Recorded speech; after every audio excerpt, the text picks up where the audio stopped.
have one of those family names that reveal a lot about your identity? Does it say where your family originated from? Does it trace back to a person or a place? Are you a Khan, a Malik, a Jatoi, or a Sayyid perhaps? What do you have in common with someone who shares your family name? A common ancestry or a common ethnicity? So the search for the answers to these questions is known as genealogy.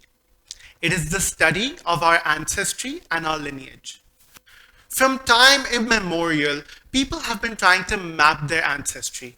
Sometimes to trace their bloodline to someone very important, other times to bring their communities together, and sometimes to differentiate themselves from one another.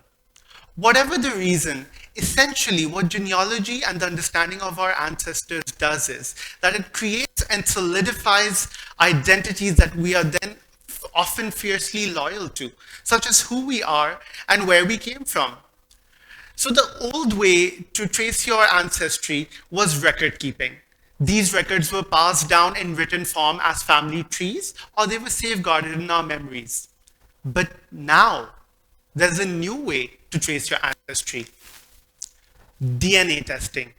This scientific process is now at the center of modern technology and is being used to glean into our personal ancestral histories. With a few small steps, you can get previously unimaginable amounts of data into your ancestral makeup.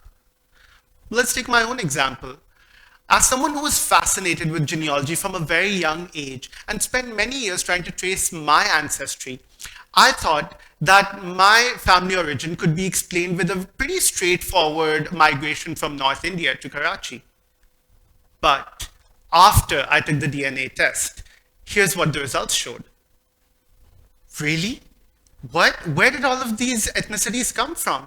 Central Asian, South Indian, Bengali, European? A lot of ethnicities that seem to feature prominently in my ancestral makeup, I have no known link to and perhaps a few preconceived notions about. You see, you might say that this is all well and good and cool for me, but how does it impact everyone else? Why should we all get our DNA analyzed scientifically? Is there a greater benefit?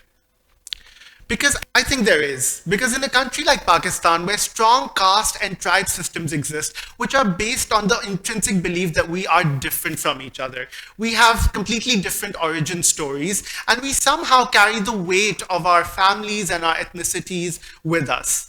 You know, the othering of people is seen at every level of society, if you think about it. Whether it's the Arais or Jats from Punjab, whether it's Pashtuns or Hinkos, whether it's Sindhi Hindus from Larkana or Thar, or Muhajirs from UP or Bihar, everyone believes that they're different, that they have very little in common with each other, and also these differences are not only restrained to linguistic and cultural differences, but also they're steeped in theories of racial and genetic difference. So now, DNA testing is helping us really give us valuable insight into these origin stories and test how truly similar or different we really are from each other. How does it do that? Well, let me try to explain. You see, I trace my paternal lineage through my father and his father and so on. If we were to trace the paternal lineage of everyone alive today, we would converge onto one common male ancestor. Scientists are dubbing this ancient human being as the Y chromosomal most recent common ancestor. Now, I am not talking about a religious person, a known person. I'm not even referring to someone who was the first human being alive. In fact, this person was probably an ordinary human being who lived 200,000 to 300,000 years ago amongst many other men.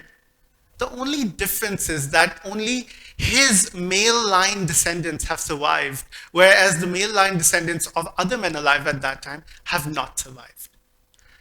Scientists have also been successful in creating a sort of family tree of the entire humanity, everyone alive today. It looks something like this.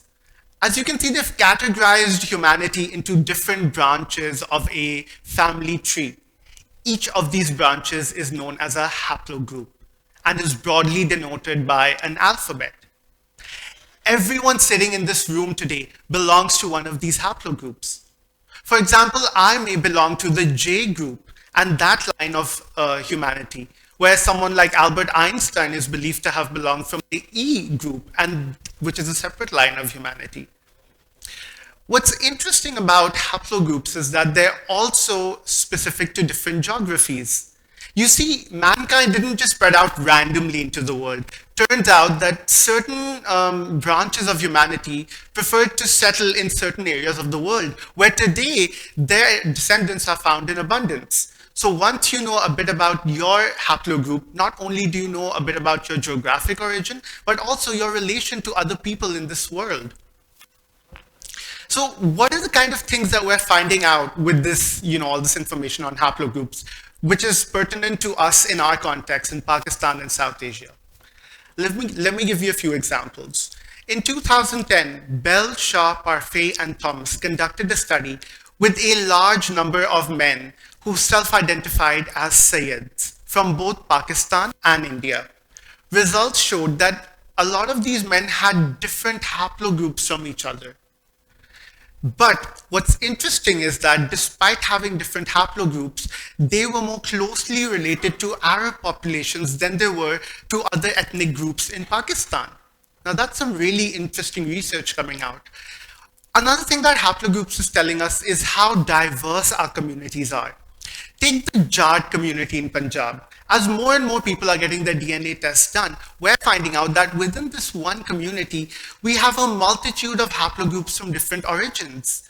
These include Central Asian, Arab, Mesopotamian, Indian.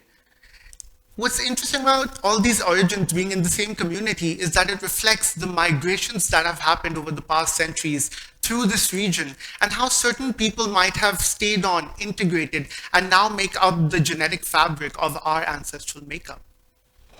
But even with all of this interesting insights that we're getting into our origin stories with the knowledge of haplogroups, I still believe we know very little about our complete ancestry. Why? One of the reasons is that we tend to concentrate a lot on our paternal lineage, and that is the identity that we choose to adopt. Yes, you are descended from that lineage, but you are also descended in more or less equal part from all these other ancestors who have contributed to your being. These are the ancestors who might have been from different ethnic and cultural backgrounds, and we know very little about them. For me, this is probably where my Central Asian and South Indian ancestors came from.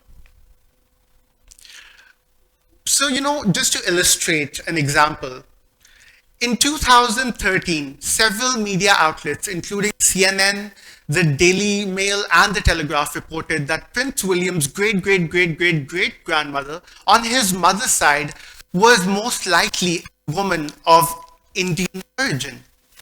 Now, this kind of information was not accessible before DNA testing, and turns out you and I might be more closely related to Prince William than we ever thought possible. It's interesting what we choose to remember about our ancestries and how we build an identity around it, and what we choose to discard from our ancestries and alienate ourselves from it.